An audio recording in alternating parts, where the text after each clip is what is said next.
Mekdoul Louardi. Vous désirez garder la nationalité française? Oui, monsieur. Très bien. Vous voulez signer la déclaration? Oui, monsieur le juge, merci. Oui. Guergat Boudjema. Approchez, approchez. Vous désirez garder la nationalité française? Oui, monsieur le juge. Très bien. Signez la déclaration. Oui, monsieur le juge. Cette cérémonie a lieu tous les mercredis. Au camp militaire de Rivesaltes, près de Perpignan, nous avons vu les harkis rapatriés d'Algérie faire leur premier pas dans la vie métropolitaine.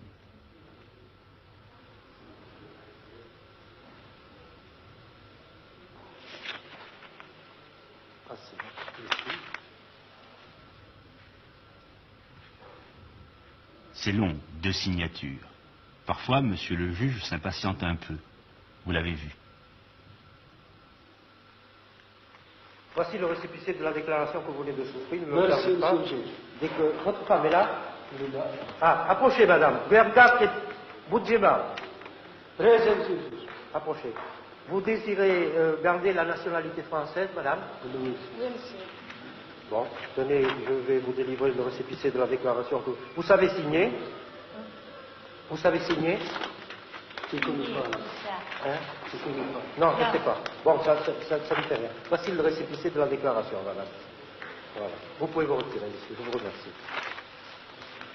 Vous pouvez partir. Aoucha! C'est fini. L'arbitre, c'est fini, c'est fini. Est-ce que vous désirez garder la nationalité française? Oui, monsieur le juge. Oui, monsieur le juge. Oui, monsieur le juge. Oui, monsieur le juge. Et votre femme? Voulez-vous lui? Oui, monsieur le juge. Alors ça y est, vous êtes... Je suis français. Vous êtes français. Oui. Votre femme aussi. Moi et ma femme. Est-ce que ça veut dire que vous ne vous sentez plus algérien? Non, non, non, non, pas du tout. Plus du tout. Non. Je sens bien que je suis français pour le moment. Français. Et vous pensez que vous ne regretterez jamais l'Algérie? Jamais, jamais, jamais. Jamais. C'est votre pays natal pourtant. Oui. J'en avais marre, j'en avais jusqu'ici, l'Algérie. Alors maintenant, je pense plus à l'Algérie. Fini.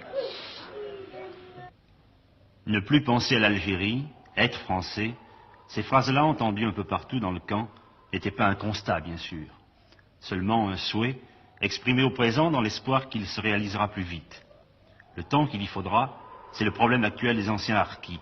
Et c'est aussi notre problème, puisque nous les avons pris en charge.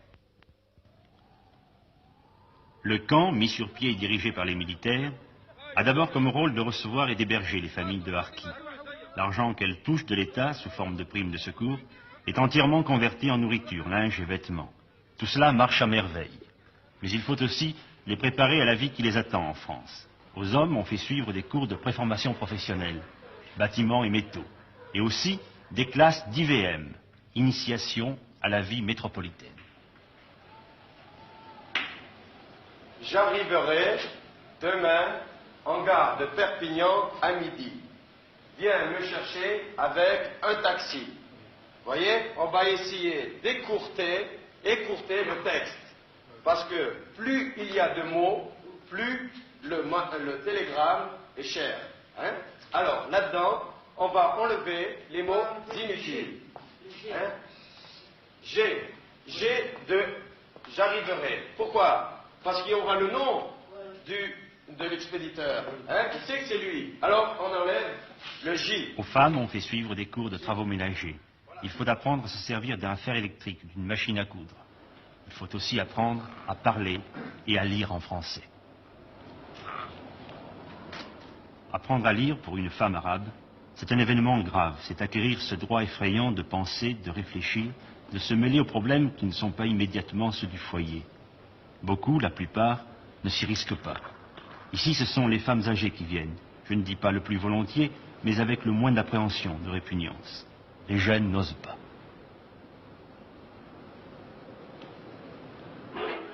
Dites-moi, est-ce que votre femme parle français? Non, elle comprend, mais il ne parle pas. Si vous le parlez, vous le causez, il comprend ce que vous dites, mais pour répondre, il ne faut pas répondre. Vous comprenez ce que nous disons, madame? قال لك لو كان نهضر معك تفهمي كنقول لك بالفرنساويه. Ça serait plus pratique que votre femme parle français, non? Pour la vie de tous les jours, enfin. Moi je voudrais bien parce que là-bas à l'Algérie c'est l'homme qui fait le marché, qui fait ça. Et moi je voudrais bien que ma femme qui est à ma place, c'est ma femme qui fait le marché, qui l'achète, qui fait tout ça. Moi je voudrais bien ça, qu'il apprenne. Quand vous aurez une paye, un salaire, vous lui donnerez de l'argent pour le ménage? Oui, je le donne. Et je donne d'argent, mais il ne sait même pas compter. Ils ne connaissent pas ni billets de 1000, ni de billets de 500. Ils ont billets de 500 ou billets de 5000, et pour elles, c'est pareil. Pourquoi est-ce qu'elle ne peut pas suivre les cours de rattrapage? Si. Je ne l'empêche pas d'aller. Qu'est-ce qu'elle en pense, elle? تروحي؟ تقري ولا ما تروحيش؟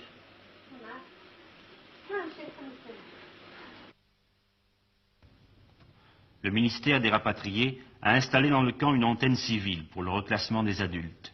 On y reçoit les demandes des employeurs métropolitains qu'on transmet à mesure aux intéressés. Je te convoquerai. Ça va. Tiens. Ensuite, tu es libre. Vas-y. Le suivant. Les problèmes ne manquent pas. Voici un exemple. Bouffal. Amran. Ouais. Tu veux alors aller dans l'Ariège, dans une carrière de pierre? Oui. Hein? Oui.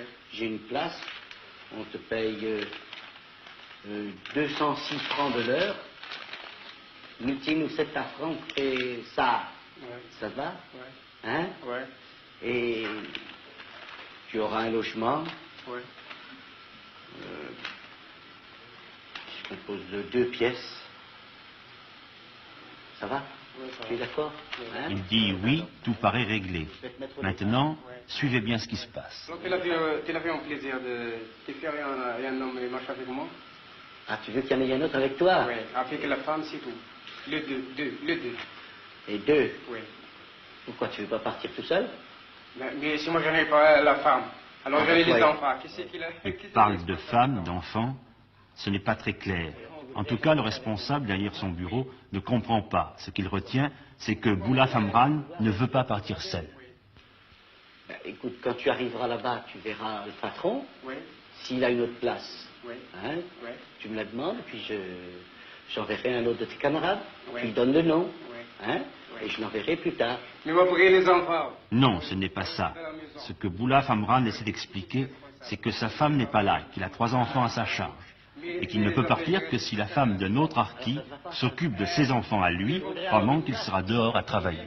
Ils vont faire un plaisir, faire un homme marcher avec moi. Un homme, il est marié. Oui. Alors la femme, elle peut s'appeler. Ah, qui pourra s'occuper évidemment de tes Voilà. enfants. Alors si moi avec l'homme l'autre, alors je travaille. Bon, Alors, ben, je vais te réserver pour un autre dossier où il y aura 2 Oui. ouvriers. Oui. Hein, tu voudrais partir avec un camarade. Oui. Voilà, des problèmes semblables, il y en a tous les jours. Cette affaire-là, hein. Oui, merci. Allez, ça va. Ça va. La La catégorie. carte d'identité. La catégorie. Vous Elle est là, ça, elle est là. voilà. Tiens, Merci, hein. voilà, d'accord. Une bonne solution collective au problème du reclassement, ce sont les chantiers forestiers. Celui de Pujol-de-Bosque, au-dessus de Carcassonne, est ouvert depuis quelques semaines par des Kabyles venus de Rivesaltes. Ils sont 37 à travailler là, sous la surveillance d'un fonctionnaire des eaux et forêts. Le soir, vers 5 heures, ils quittent le chantier et rentrent à Pujol-de-Bosque, un village abandonné qui est devenu leur village.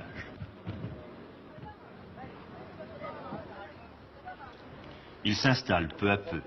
On a refait pour eux une école, des adductions d'eau, les murs et les toits de 37 maisons, puisqu'il y avait 37 familles à reloger. Le problème reste l'isolement. Le village habité le plus proche, Villeneuve, est à 7 km, par une route étroite et sans revêtement, à peine carrossable l'hiver. Pourtant, les commerçants de Villeneuve se sont toujours arrangés pour monter jusqu'ici, quel que soit le temps. Le boulanger, que voici, vient chaque jour, le boucher 2 fois par semaine. L'épicier, ou plutôt l'épicière, 1 fois. Tous en fin d'après-midi, puisqu'il faut attendre que les hommes, qui seuls ou presque peuvent effectuer les achats, soient rentrés du travail. Le capitaine Boyer et l'adjudant-chef Vergès, qu'il va rejoindre, sont les responsables militaires du pays. Ils vont s'effacer bientôt devant l'autorité civile c'est-à-dire devant monsieur le maire de Villeneuve, qui a Pujol-de-Bosc dans sa commune. C'est une expérience un peu particulière pour un maire de France d'avoir administré les musulmans, non? Oui, au début c'était un petit peu, ça m'a un peu gêné en somme, parce que ce sont des gens qui sont de notre forme, quoi, de notre civilisation que nous, peut-être, de notre mentalité. Alors, au début, mais en fait, je me suis très bien habitué, quoi, ce sont des gens très sympathiques. Au fond, avant l'arrivée des musulmans à Pujol-de-Bosc, vous n'aviez plus d'administrés ici, si? Il n'y avait qu'un seul berger qui était dans le village. C'était le dernier habitant du pays? C'était le dernier, oui, pratiquement. Et depuis, vous en avez combien de plus, par conséquent? 190 actuellement. Et on espère en recevoir quelques-uns de plus, qui portera l'effectif à 250. Parfois, ça vous a fait plaisir? Oui. C'était un pays où j'avais beaucoup de souvenirs, hein, et j'avais un peu mal au cœur de voir toutes ces maisons tomber en ruine. Hein? Ben, de les revoir quand même retapées comme ça, hein. C'est un village qui a repris, quoi, une vie tout à fait normale, quoi, avec toute cette jeunesse, avec toute cette école.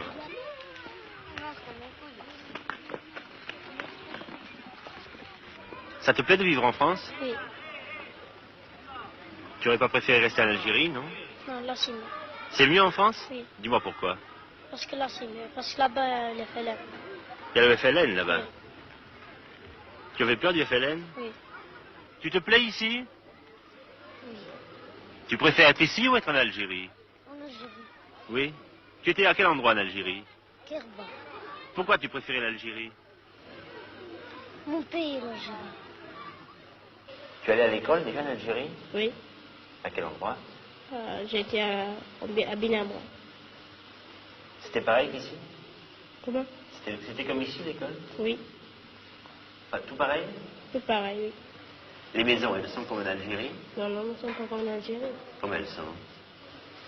L'Algérie, c'est avec des roseaux et puis de la terre. Et ici? Ici, c'est avec des ciments. Et puis, dessus, c'est des plaques comme ça. Oui. Et puis aussi, des planches dessous. À la seule femme kabyle parlant français, Madame Aguazil, nous avons demandé depuis quand elle était installée. 15 jours. Ça fait 15 jours. Ça fait 15 jours seulement que vous Oui, êtes là? oui. Très bien. Vous étiez à Rivesaltes avant? Oui, à Rivesaltes. C'était bien là-bas, Rivesaltes? Oui, il était bien. Même mieux qu'ici. Pourquoi? Parce que vous avez une maison à vous ici? Oui, parce que nous autres maintenant il y a la maison, là-bas c'est à l'armée, ça c'est à nous. C'est à eux, oui. Le réchaud à gaz, les chaises, la table, le coin où ils rangent ce qu'ils ont pu sauver dans leur départ. Ces clés suspendues au plafond sont celles de la maison, en Algérie. Vous avez combien de pièces? J'ai 3 pièces. Il y a 2 chambres, une cuisine. C'est-à-dire la pièce ici, Oui, et puis 2 chambres. oui, un chambre pour le gosse, un chambre pour moi, une cuisine. Vous êtes combien dans la famille? Il y a Jacqueline, 6. 2 sœurs et un frère. et puis votre mari. Oui. Combien il touche votre papa? Quel est son salaire? Combien? 1500 francs par jour. Vous avez les allocations familiales ou non? Oui, ici. Qu'est-ce que vous pensez, que vous resterez ici? Oui, on va partir alors, on va rester ici jusqu'à la fin. Ça vous plairait de vivre Oui, ici? oui, Oui. oui. Aujourd'hui, en France, il y a 28 villages semblables à Pujol-de-Bosc, habités par ceux qu'on appelait naguère les Harkis. Il y en aura 70 d'ici la fin septembre. Ici, à Pujol, 3 enfants sont nés depuis le début du printemps. L'un s'appelle Mazouni, les autres Jacques et Gisèle. Ce sont les premiers prénoms français.